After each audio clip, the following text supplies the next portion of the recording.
Good afternoon. Thanks for joining us. The kids are doing okay.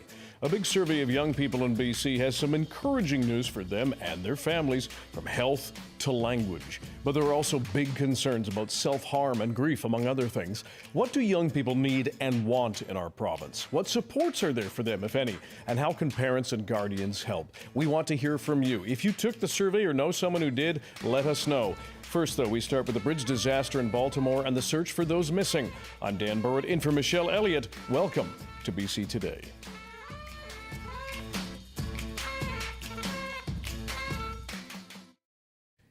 Thanks for joining us on CBC Radio 1, CBC Television, and live streaming on the CBC News app, our website as well, cbc.ca/BC, and our CBC Vancouver YouTube page. And you can call us on our top story now. How are kids and young people in BC doing? What is going well for them? What is hurting them? And how can parents, guardians, and others help them? Our numbers are 1-800-825-5950, 604-669-3733, pound 690 on your cell phone. You can email us, bctoday@cbc.ca, or text us 236-330-2623. First, though, we are going to go to Baltimore, where rescue crews are trying to piece together a massive disaster. Early this morning, a large container ship rammed into the Francis Scott Key Bridge. It snapped and collapsed.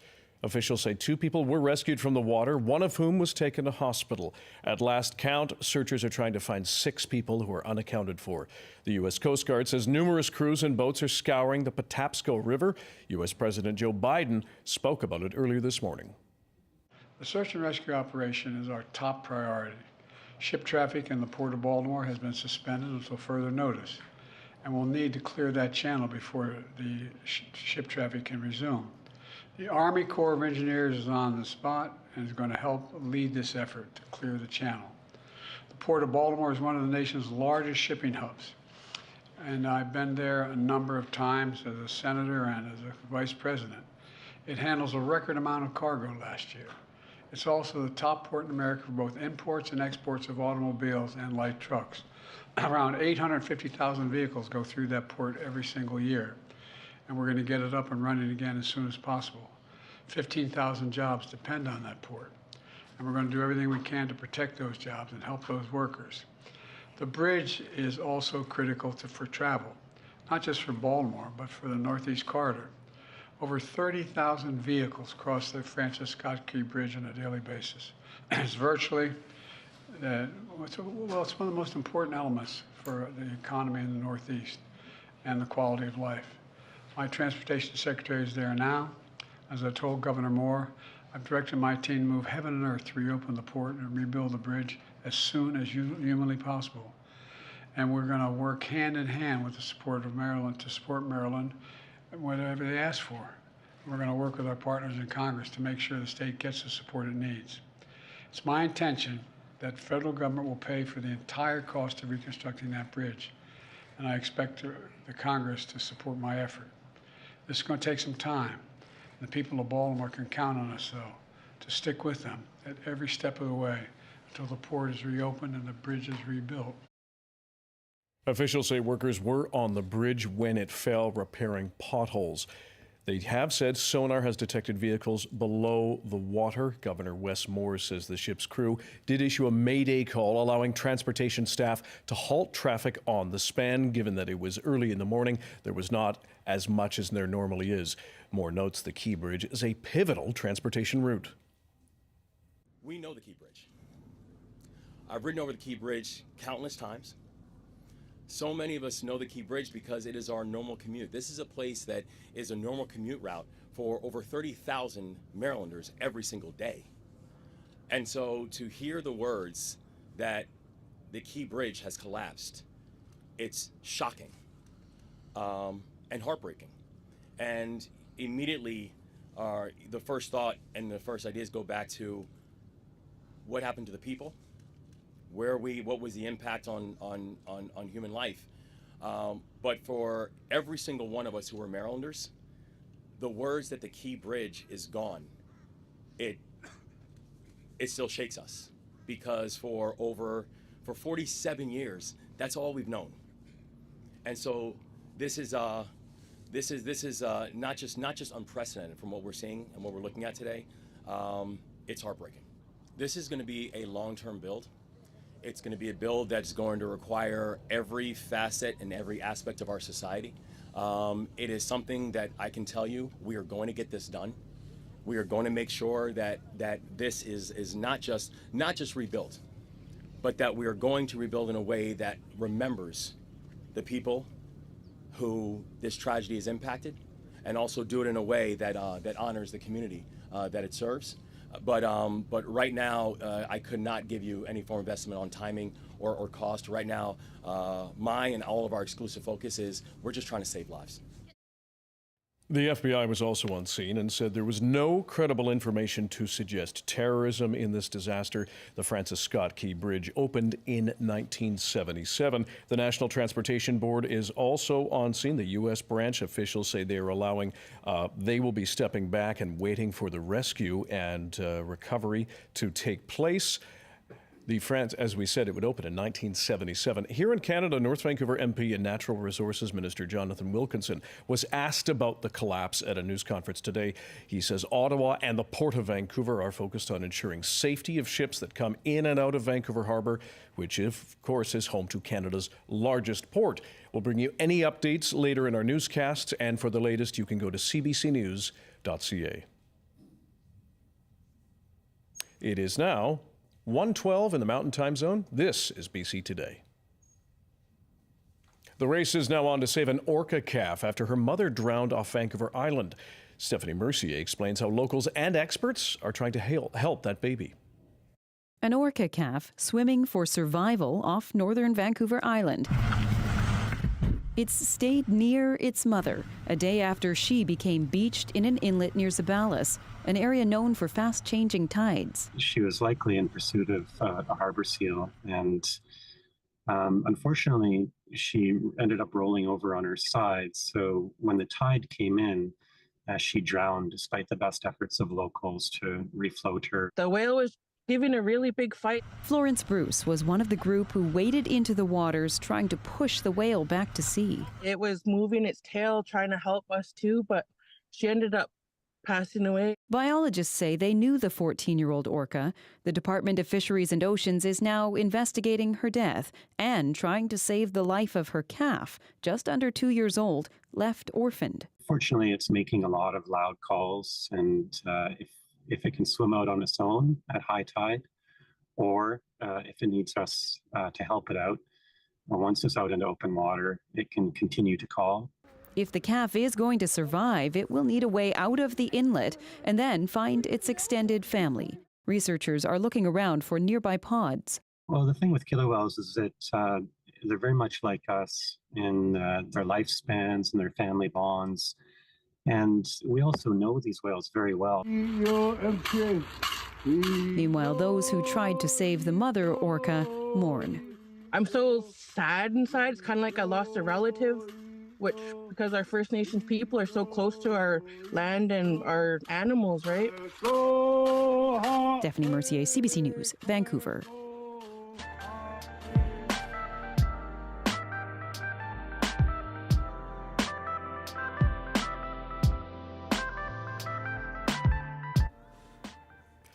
Thanks for joining us here on BC Today. The kids are okay.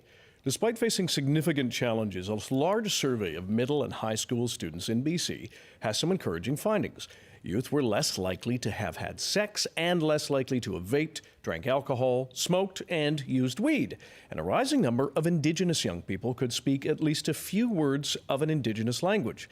Still, the 2023 BC Adolescent Health Survey, done every 5 years, has also found major concerns. Just a warning, we will be talking about some issues that may be upsetting some people and may be triggering, and we will be providing numbers for supports for you. Compared to past surveys, youth were more likely to engage in self-harm in the past year, experience sexual abuse, and be affected by overdoses and violence. There is a lot to look into in this survey. It's very large. First, though, we want to hear from you. If you're a young person, 12 to 19 years old, if you took part in the survey, if you have a young person in your life, what are their struggles? What are your struggles? What are your successes? If you're looking for help, what kind of help do you need? And do you know where to get it if it's available? Parents and guardians, do you have any practical tips? And do you have any practical tips for parents and guardians and caregivers? Give us a call now, 1-800-825-5950, 604-669-3733 is our number in Metro Vancouver, pound 690 on your cell phone. Please be pulled over or hands-free. You can email bctoday@cbc.ca and text us at 236-330-2623. The BC Adolescent Health Survey of 2023 is done, as we said, every 5 years and was completed by close to 38,500 young people, about 98% of them aged 12 to 19 in 59 of the 60 school districts in BC. It's been running for the past 3 decades. Joining us now to talk about the survey is Dr. Annie Smith, Executive Director of the McCreary Centre Society, who did the survey. Dr. Smith, thanks for joining us today. Appreciate it. Thanks for having me on. So I outlined some very general findings, some big findings. What else stood out to you in the survey findings? I think you've really kind of picked on some of the key ones, but definitely I think it's worth noting the real changing picture of young people in British Columbia over the past 30 years. We're seeing, more young people emigrate to Canada, so more young people speaking a language other than English at home. We're also seeing things like the impact of the housing crisis, with more young people living in multi-generational homes, more young people living with grandparents in their homes, with siblings still at home. Consequently, we're seeing a rise in young people who have caretaking responsibilities for relatives and things. So a real changing picture. Mm-hmm. How does the results of the survey and I guess participation compared to surveys past? I mean, the participation rate was fantastic. Nurses administer the survey, and young people take it seriously because of that. So we've always had a good participation rate, but it was phenomenal this time around. And young people, for the most part, taking it really seriously and really wanting to share their experiences and talk about what's going on for them. Mm-hmm. I note in the report, and it's 81 pages, very comprehensive. A grade 9 student said this survey was long. Another grade 11 student said, thanks for the survey and the chance to miss physics class. And a grade 12er said, I think it's a really complete survey covering all the aspects of health. I do note a grade 7 student said, I enjoyed taking this survey and felt as though all the questions on it weren't too personal, but just enough to still be okay with answering them.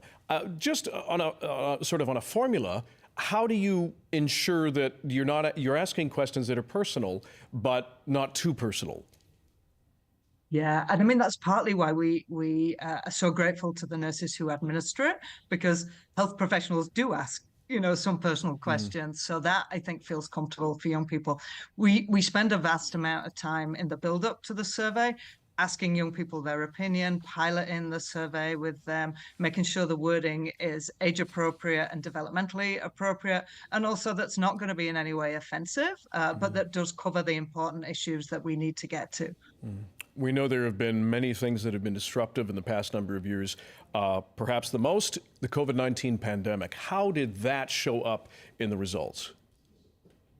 I think it really did. When we look back, because the survey before this one was 2018, so we're looking at that 5-year period where the pandemic happened, and we see, for example, young people have fewer in-person friends than we've seen before. They've got more online friends, but they don't have as many in-person friends, and they're not as likely to have a big group of friends, which we know can be a big protective factor for young people. We also see they're less connected to school and community than we've seen in the past. So definitely, I think we can see the pandemic playing out. Also in real specific ways, some young people not participating in extracurricular activities because they're concerned about maybe catching something or those kind of pieces. So definitely, even though we are coming out of the other side, we're still seeing the residual effects.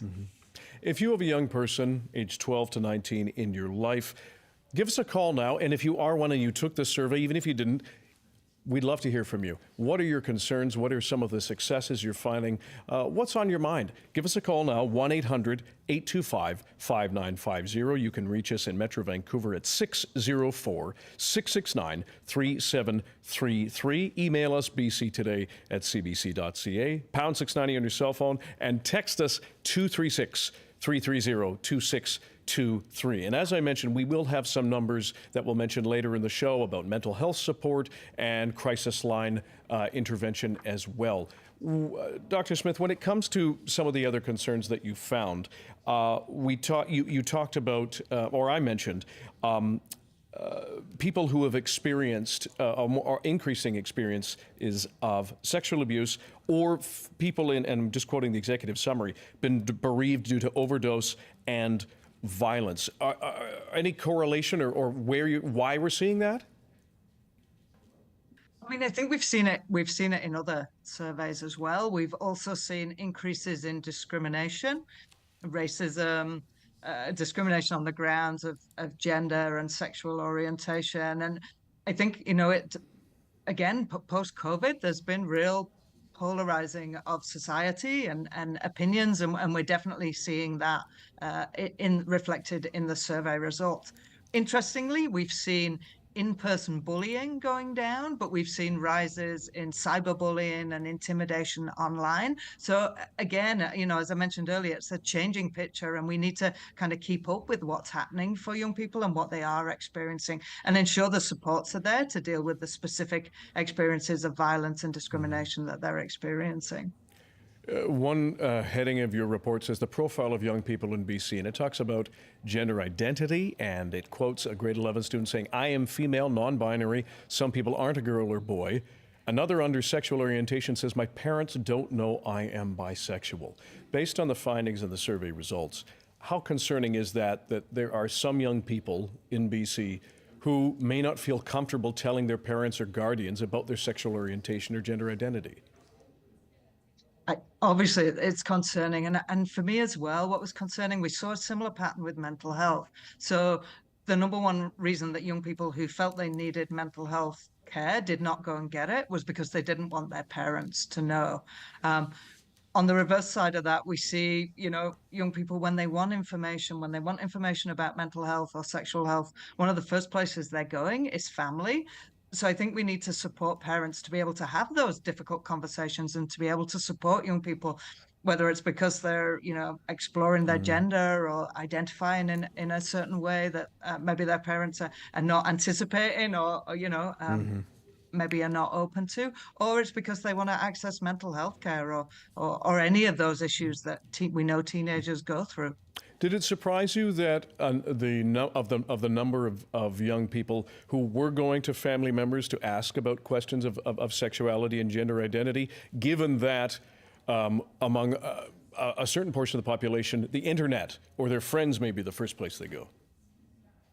I think young people are savvy enough to know that not all internet sources are great sources, and that their friends don't always know a lot about certain topics. So yes, they will go to friends for advice, but I also think they're savvy enough to know when it's good to get an adult opinion. And by far, I mean, we've been doing this survey for 30 years, and we really see the value of family connectedness and of having an adult in your family that a young person can go to and talk to. That can be hugely beneficial to young people.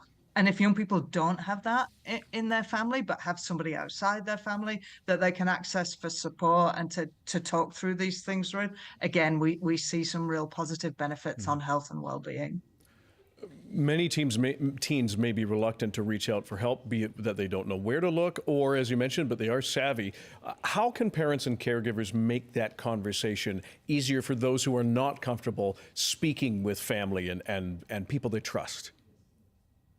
I mean, I think that the number one things are to listen, not to have a conversation so that the adult can get their points across, but to really listen about what's going on for young people, and to be non-judgmental and to be approachable. We hear over and over and over again from young people that that's what they need.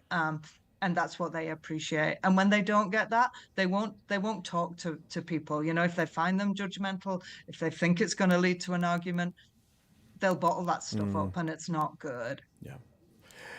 We want to hear from you now. If you are a parent or a guardian of a young person, perhaps you know that they took this survey, give us a call now. If you are one of these young people that did take the survey, we'd love to hear from you.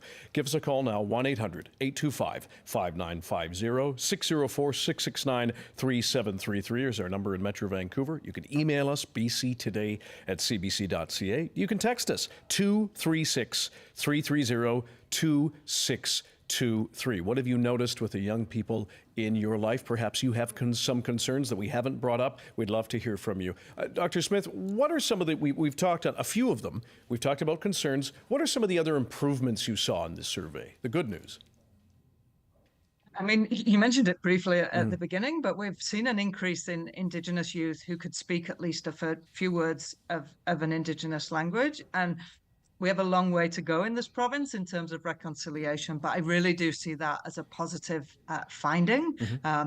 You know, you walk into schools nowadays and you're seeing Indigenous studies being taught. You see an Indigenous language on signs and things, and really we can start to see the benefits of that. So I see that as one really positive thing. Another yes, that yes, of course. Go ahead. No, go ahead.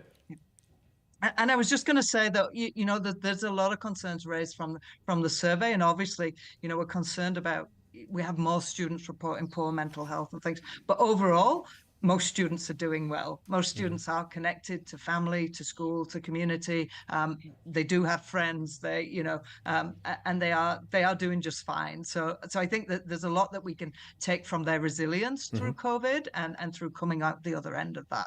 Certainly there seemed, and not to get too personal, but the young people in my life were amazingly adaptive when it came to having to learn from home. Certainly they're thankful to be back with their friends and whatnot, but that was, I'm not sure we give them enough credit when they know how to adapt and they'll get through these. Not for everybody, but it was quite amazing, I think.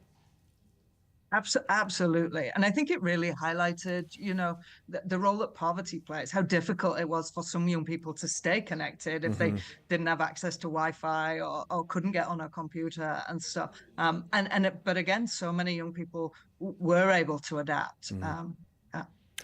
Now, we know young people are also having to live with climate change, the disasters that come with that, pressure on them to come up with solutions. How does climate anxiety affect young people right now in BC? That's a great question. And we know that it plays into things. We didn't find a great survey question that got at it, because when we tried piloting questions, everybody was anxious about it. And you know, so it didn't really tell us a lot of useful information. And that's something we're actually working on with other researchers to try and find really good ways of teasing out that information. But we saw the impact. We asked a question about homelessness, for example, and we had young people writing in about being made homeless due to wildfires and floods and how devastating that had been for them and their family. So we can see it kind of in the qualitative responses that we got from the survey without really being able to put any numbers on it at this point. I want to switch gears a little bit to online misinformation. Many voices, whether it be on TikTok or Instagram, YouTube, pronouncing themselves as experts, and I'll use that in quotations. What about the concerns that young people, some young people, are being led down, let's call them rabbit holes of misinformation, disinformation, and how that affects their well-being? I mean, for sure it does. And I mean, even just going down those rabbit holes, we saw that, you know, we've seen fewer and fewer young people getting 8 hours sleep. And the majority of young people on their phones after they're expected to be asleep, scrolling, chatting or texting, you know, in unsupervised situations. We see fewer young people reporting that their parents know what they're doing online. So I think, you know, we really need to make sure that young people have the information that they need to make safe choices online, and that they can be supported to do those, because, as you say, there's so much misinformation and harmful information out there. Now, this survey, and I used one quote already, it did include some lighter, funny responses from the participants. Like we said, the grade 11 student said, "Glad I was able to miss physics class." How does this year's feedback compare to years past? Any other lighter or smiling moments? If a few, we asked young people what they were good at. And we also asked a question about injuries. And young people had been injured in some really unusual and and detailed kind of ways. But yeah, in terms of what young people felt they were good at and telling jokes and making people laugh and things, that they're really, again, that resilience shines through in the survey, which was really nice to read. Lastly, and we appreciate your time, Dr. Smith, what gives you hope when you see these survey results? I mean, I think things like the Indigenous language increasing really gives me hope.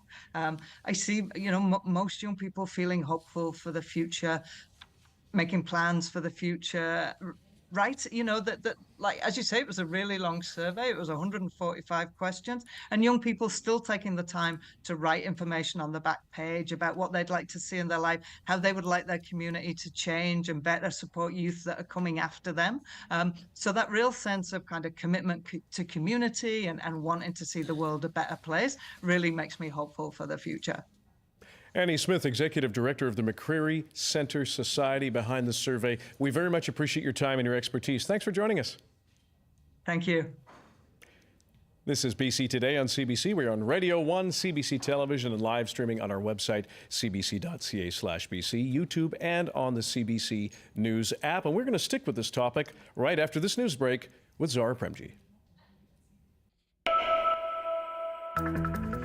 Good afternoon. 6 people are missing in Baltimore after a massive cargo ship plowed into a major bridge, causing it to collapse.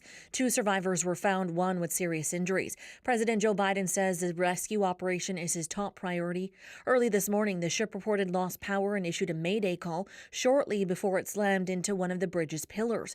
Biden says he will send all federal resources necessary to help with rebuilding.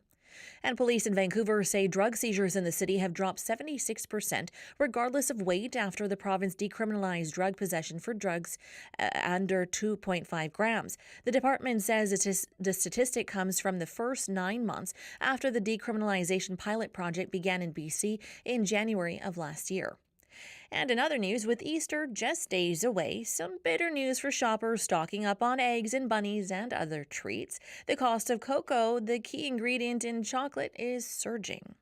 And with that, let's take a quick look at that BC weather. For the North Coast, periods of rain and a low of 9 degrees. For the Peace, mainly sunny and highs reaching 12. For the Central Interior, a mix of sun and cloud and a high of 11 degrees. For the Boundary and Kootenay regions, a chance of flurries and a high around 10 degrees. For the Okanagan and Southern Interior, mainly cloudy with a high of 12. And for Metro Vancouver, Greater Victoria and the Fraser Valley, rain in some areas with Mr. Sun as well, and a high of 13. That's your news headlines from the CBC Vancouver newsroom. Thank you very much, Zara Premji, and welcome back to BC Today. We're on Radio 1, live streaming on the CBC News app, cbc.ca/BC, and on the CBC Vancouver YouTube page. And you can now call us on our topic. Give us a call, 1-800-825-5950, 604-669-3733. We are talking about youth mental health. Are you a parent? Are you a guardian? What concerns you about the young people in your life? What are you hoping for them? We're bouncing this off a massive survey of most children in BC aged 12 to 19, not all of them kids, some of them teenagers and young adults, and what their hopes and dreams and concerns are. You can reach us pound 690 on your cell phone and email us bctoday@cbc.ca or text us at 236-330-2623. Preparations are being made to close the King George SkyTrain station for 6 weeks for repair work. Starting late next month, the Expo line will temporarily stop at Surrey Central Station. Both stations see upwards of 11,000 commuters every day. TransLink says plans are in the works to mitigate the disruptions. We'll have extra bus service every 15 minutes between 6 and 9 a.m. on weekdays. So that will help alleviate a lot of the crowding where people that normally take the SkyTrain from King George, because the station being closed, they'll have that extra bus service in the morning. That's TransLink's Thor Diakow. TransLink says it will ramp up service during the morning rush hour since the busy periods for the commute home are a bit more spread out. The station is being closed so crews can remove a piece of rail line and replace a mechanical device that guides the trains from one track to another. That section of track has been in use since the station opened 3 decades ago. TransLink is also planning to do a number of other upgrades at the same time.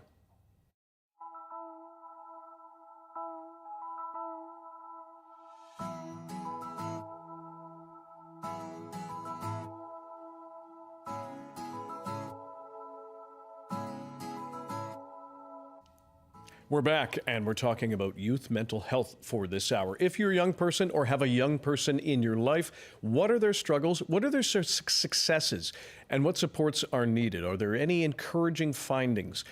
Any practical tips for parents and caregivers? Perhaps it has to do with gender identity. Maybe it has to do with screen time, technology, all of that stuff. Give us a call now, 1-800-825-5950. 604-669-3733 is our number in Metro Vancouver, pound 690 on your cell phone. You can email bctoday@cbc.ca. And if you want, text us, 236-330-2623. We're now joined by Councillor Lawrence Shepherd. He is also the Early Editions regular mental health columnist. Lawrence, thanks for being here. Appreciate it. Thank you. You're familiar with the 2023 Adolescent Health Survey results. What stood out for you in the findings? Well, I think, as you talked about earlier, it's kind of a good news, bad news sort of situation. I agree that some of the mental health issues, especially in terms of drug and alcohol use, really encouraging to see that those have kind of dropped off. Unfortunately, I do believe there are some other things that are popping out, and those were maybe not entirely reflected in the survey. But one of the things I would draw attention to, and you alluded to it earlier, is the issue around the world situation. There's a sense of hopelessness and despair that I think we're seeing in a lot of young people. And that's really tragic. And not only around world affairs and wars and climate change, but about their own future. There are, opportunities for them in a world where it's difficult to find work.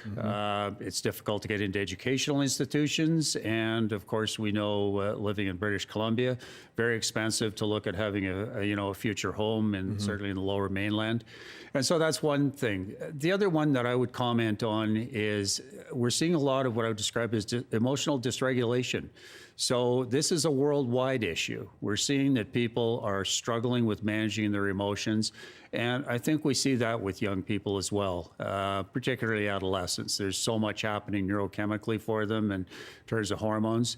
And finally, with regard to addiction, yes, we're seeing a drop off in certain addictive behaviors, especially those related to drug and alcohol.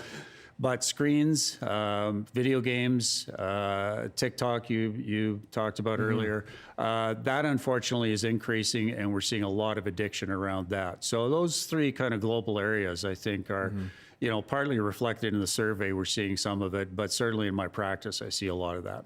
What do you, and we'll keep this anonymized, when you speak with a young person in your practice, and perhaps they're with a parent or guardian, how do you approach that idea around these devices have just hooked you in? Well, it's interesting because one of the things that I have been doing a lot more in my practice over the last few years is talking about the neurochemistry. The fact that when we're using devices, there's a lot of adrenaline and dopamine that is involved in that. And we tend to be much more reactive. So that idea of problem solving and being able to process, critical thinking, it's absent when we're using these devices. And I'll give you an interesting little example. When I work with younger children who are using devices, one of the things we see is that beyond about half an hour, 40 minutes, if you attempt to remove them, to draw them away from using the device, it quite often ends up in temper tantrums, issues of conflict with the parent or whoever's trying to stop them, because there's something that starts to take place there in terms of them losing that sort of internal control, if you will. And of course, young children struggle with that anyways, but we see this increasingly with, again, excessive use of devices. I want to go to Rod in Vancouver. Rod, thanks for calling. What's your situation when it comes to young people? I've got three children, 17, 18, and 23. And my situation is good. I mean, we're established. My advice, let me just comment on the last thing about the devices. I mean, when we go out for dinner, I see families and children, the parents giving children devices at the table in the restaurants. This is shocking. This is shocking. Why is it shocking? Well, what is the point of that? I mean, you're sitting at a table with adults. The idea is to have a conversation. So you need to I endorse family dinners as much as possible, every day if possible. You need to talk to your kids. And it's just shocking. No parent should ever be handing a child a device at a restaurant table. That's the time to learn habits. That's the time to converse. That's the time to learn manners and pay attention and be included. So it's terribly alienating to put that into a child's hand. It's also very, it's not giving the child much respect. It's saying you don't have the ability to manage this dinner, and be quiet and get lost. So this is sad. The other thing I think that is an issue for children is this gender identity. I mean, it's such a shame that, male and female have been turned into so many other choices. I mean, I've had a child at school who sat through a 2-hour presentation, mandatory, compulsory student body attendance, where a presentation was given by a transgender who was telling all the children, under 18 children, that they can choose their own identity. This is confusing for children, and this also creates mental health problems. Okay, that's a given. Rod, I'm just going to jump in, if I may. I'm not sure it's a given. I'm not an expert on this, but I'm going to defer perhaps to Lawrence, who may have a bit more expertise on this. If I could have one follow-up, Rod, if I was to ask your kids about the screen time, would they say the same thing? Would they say that, you know what, Dad would not have done this, he would have encouraged us to participate? Well, I would say this. Any parent who's giving their child a phone with data is essentially ending their childhood. Secondly, my child at 18 and 17, I think there's a resurgence of, I think that there is a movement afoot that'll happen sooner than later, I hope, where kids are no longer enamored by this. They are feeling like it's a problem. And fortunately, I've seen it in my daughter. Her and her friends are not, they consciously put it down. Yeah. Okay. Yeah. So but would your kids do that? My kids? I'm just following up my original question. Yeah. Yeah. Sorry, what was the question? The original question is, would your kids, if I was to ask them that you followed through with not having screen time, that they felt included at conversations, and the screen was not used as just a way to keep them quiet, would they agree? I'm not sure what you're suggesting. They never had screen time. Okay, that answers my question. Oh, absolutely not. Okay. I mean, that's just, and then I'll say one last thing on closing, and that is the constant fear-mongering of the media, including climate change, which is constantly pushing fear onto our youngsters. Okay.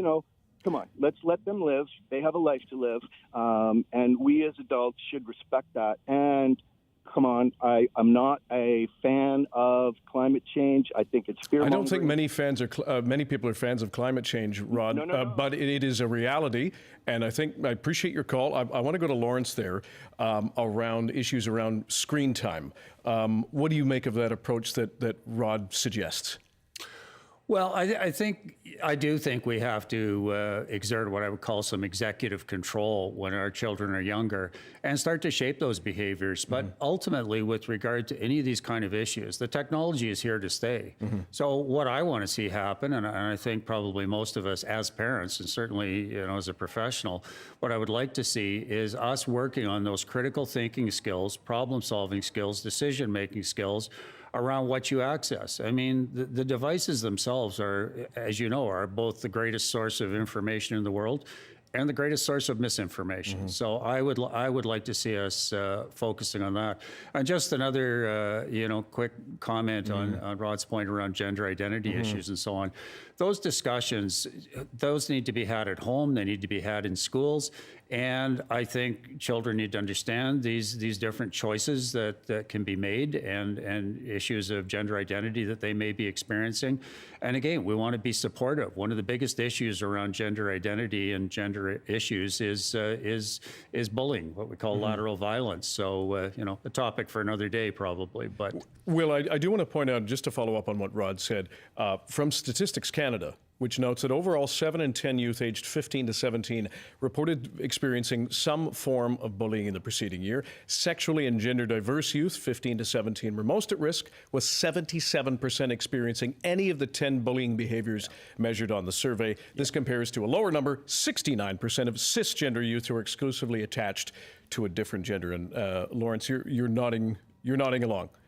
You know, I think it's not to be too dramatic about this, but it's a bit of an epidemic, and has been for many, many years. We have to be managing bullying, and I think there are ways of dealing with it.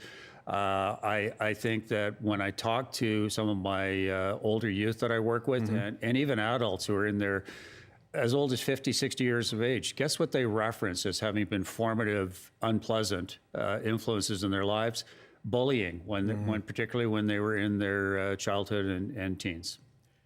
Do you think people are surprised by the fact that things that happened so far in the past, for some people, continue to linger and affect them as they get older and regardless of age?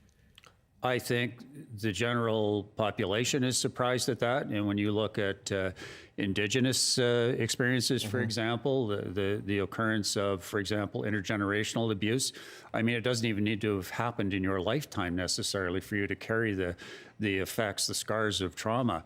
And so I do think that's true. And I think what I see with many of my clients is almost an apologetic view of the fact that they're experiencing some of this distress. You know, this happened to me 10, 20, 30 years ago. Why am I still experiencing it? Well, it's about the neurochemistry. It gets burned into the amygdala in our brains, and we're going to be triggered decades afterwards, possibly.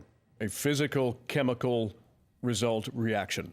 Oh yeah, I mean, it's basically, to be vernacular about it, it's burned into your psyche, and without some work, it has potentially the possibility of being an incredible influence throughout your life in so many, I'm going to say, in all aspects of functioning.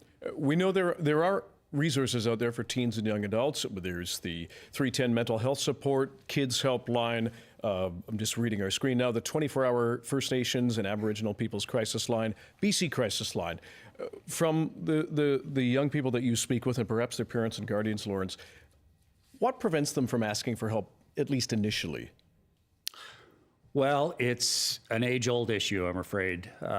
There's a lot of stigma attached to accessing mental health services, and even, some of the terminology that was used in the old days about being crazy. And we have to be careful with that kind of language because, kids, adults as well, start to feel like there's something fundamentally wrong with them, as opposed to the fact that there's, something happening with their chemistry or some experiences they've had. And we can work with this. Nobody needs to live with this kind of distress these days. There's so many things that we can do to help. Now, if I just want to confirm this, you are Métis, is that correct? I am. You work with many Indigenous youth. I do. What do you think is behind the survey's findings? And Dr. Smith pointed this out, that Indigenous youth's mental health is improved even if they learn a few words of an Indigenous language. Dan, there's a study that I read some years ago now, and very, very interesting. It showed that communities that have sort of reintroduced their language and have educated not just their youth, but older population as well in the use and practice of that language. Guess what? Suicide rates, which are very high in Indigenous communities, dropped significantly. We're talking, I'll give you an example for one community that I actually worked in. 11 suicides one year, introduction of the language, and over the next 2 to 3 years, it dropped down to 1 or 2. Unbelievable. Yes, significant. And what is it about that connection? Is it, what is it? Well, I think when you're Indigenous, there is a connection with culture, a connection with your elders that is not as common in mainstream society. Perhaps it should be, perhaps it's a wonderful idea. But what we see is that where children start to learn the language, they start to interact with other cultural practices, traditions, whatever they may be, and they talk to their elders in the native tongue. These are connections that foster healthy attachment. Healthy attachment, we know, is very, very insulating against future mental health problems. So I attribute it to that. It creates attachment and linkages within community that are worth their weight in gold as preventative medicine. Susan is joining us from Nanaimo. Susan, what is your situation with young people? Excuse me, sorry, is this? Yes, BC Today. Yes, you're on, Susan. Go ahead. Yes, hi. No, I was just listening, and I think, all the points are very valid, but I was also listening to the previous caller, and I just, I was interested to hear more. As I was even at some sort of talk where Margaret Atwood was talking, and she's obviously these issues are close to her heart, climate change, etc. And she even said that she feels that kids should not be subjected, or teenagers, to all of this information, or maybe a little bit of fear mongering as well. So I was just listening to the previous caller, and I just feel that he was maybe cut off a little bit, or just discouraged to sort of finish his viewpoints or his ideas. All right. Susan, if I can jump in for just a sec. Rod had a very good run. I want to ask you, you have, I understand, children as the same age as him, is that right? About 17 to 23? No, I have a 10-year-old and an 18-year and a 16. Yes. I see. So, yeah. So when it comes to these issues around either mental health or concerns about screen time or concerns about climate change, how do you address those with your kids? Well, I try and sort of, alert them to all the different opinions regarding issues, for example, such as climate change. There are opposing views, and I feel that kids should be, if they're going to be exposed to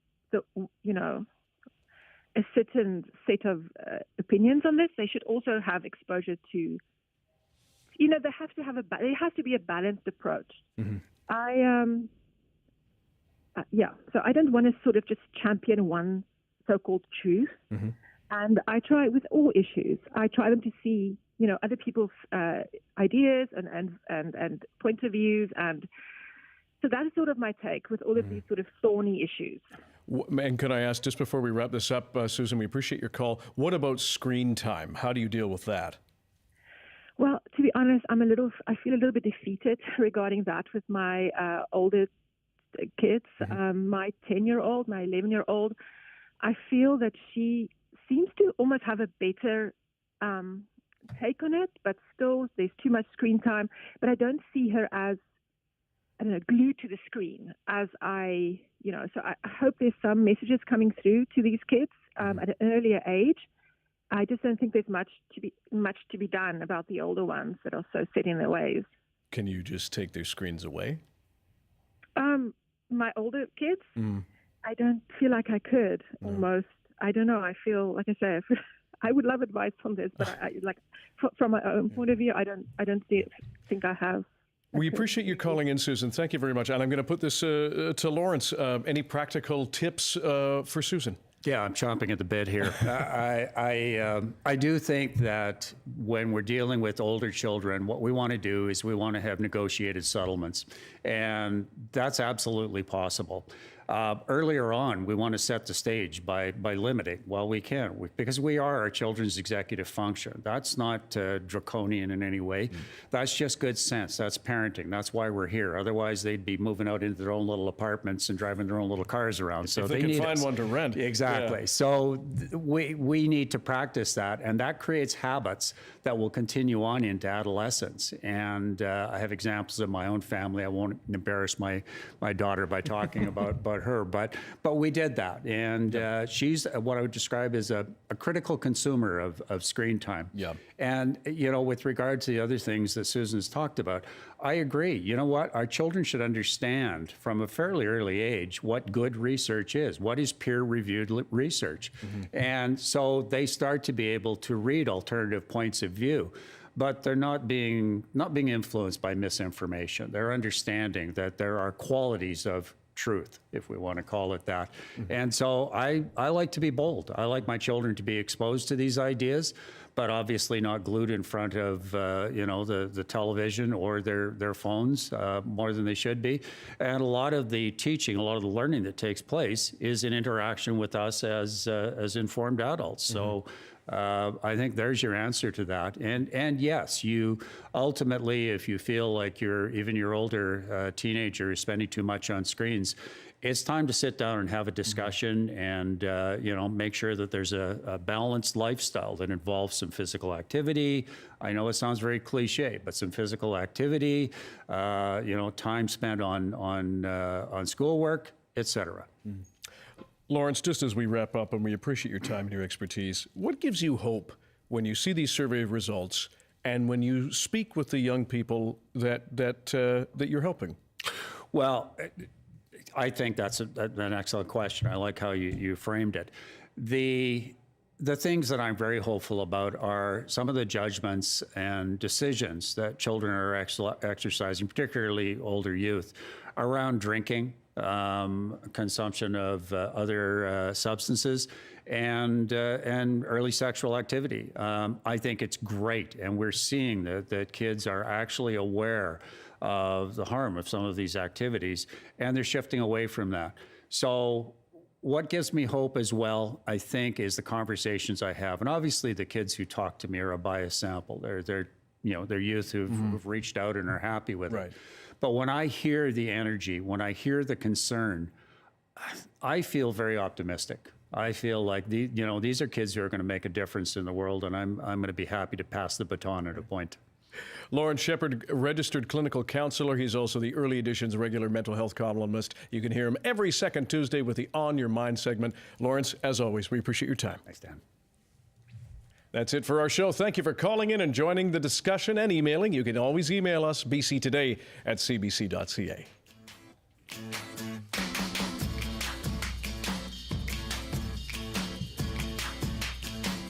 Good stuff.